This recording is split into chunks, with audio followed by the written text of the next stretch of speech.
Bien, ¿cuál es la situación de muchas familias en nuestra capital principalmente? Precarios o precarias condiciones. No decimos o no nos referimos a aquellos que están en los refugios, sino a aquellos que, por ejemplo, se encuentran sobre las avenidas, específicamente de 21 proyectadas. Nuestro compañero Ricardo Roa hizo un recuento de algunas de las principales necesidades de estas personas.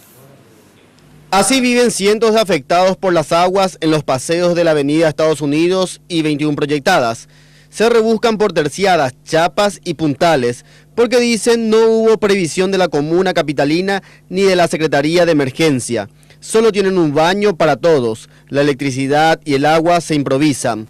Los fletes, a medida que la situación empeora, elevan sus precios y sus pertenencias se terminan estropeando. Nosotros pagamos flete 70.000 el viaje, yo pagué 4 viajes de 70.000 guaraníes, somos pobres, no tenemos nada, no hay nada de ayuda. Ya te digo, lo que conseguimos es 4 terciadas, 6 o 5, a algunos le da 3 chapas y nada más. Y más la electricidad, como te estaba diciendo, más eso es lo que necesitamos ahora porque se corta la luz. Claro, ustedes las instalaciones lo hicieron ustedes. Sí. Y tuvimos que pagar y a cada uno tenemos que ver un 20 cada rato y se te va la plata. Gente de la ANDE no viene a colaborar en ese sentido, no viene a ayudar. Hasta ahora no. Sí, tenemos ese baño que está ahí, pero todo el mundo entra ahí, las criaturas, y es una asquerosidad. Entonces queremos para nuestro baño. Anteriormente había acá baño, pero se rompió todo, pues. Pero ahora necesitamos materiales para hacer para nuestro baño. Eso.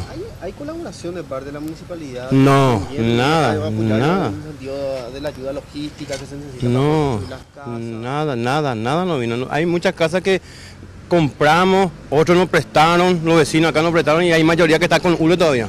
Llegó andare coin de la ayuda mía a la PAP. ¿Comida te está faltando? Sí, comida. Así, 20 voy. ¿Y qué tal tu casita? ¿Tenés? Ay, 20. ¿Trajiste todas tus cosas? Sí, claro, 20. La postura de los vecinos se divide. Por un lado están quienes se solidarizan con los damnificados, mientras que otros se quejan por la destrucción de las plazas y la supuesta inseguridad que se genera en la zona. A mí y mi familia no están en contra. Es que no tienen ellos nomás a dónde irse y porque ellos quieren, o sea, porque ellos no pueden irse a otro lado, nomás no están acá. ¿Y qué es lo que solicitan, por ejemplo? Por lo menos para el resguardo de usted y el resguardo de ellos también, ¿verdad? Y que haya un poco más de seguridad, nomás que venga patrullera, que pase por acá, que vengan a mirar la zona, pero generalmente casi todos nos conocemos. Mientras se les ponga un baño o algo así, yo pienso que no nos va a afectar demasiado. De repente, por ejemplo, nosotros estamos viendo que no tienen, por ejemplo, todavía sanitarios, esas cosas, ¿verdad? Y de repente te preocupa un poco por la higiene de los hijos mismos que uno tiene en la casa.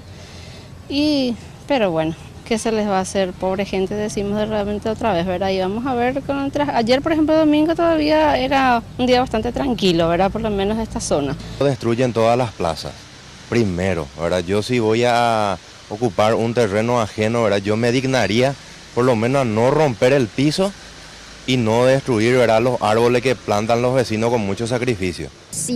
Pésimo, porque no es justo. Yo pago impuesto, a mí no me perdonan el impuesto. De nuestra comisión se hizo piso allá, se hizo toda la vereda completa. En Asunción el nivel del río Paraguay ya trepó a 5.72 metros de altura y se estima que podría llegar a 6 metros si las lluvias continúan.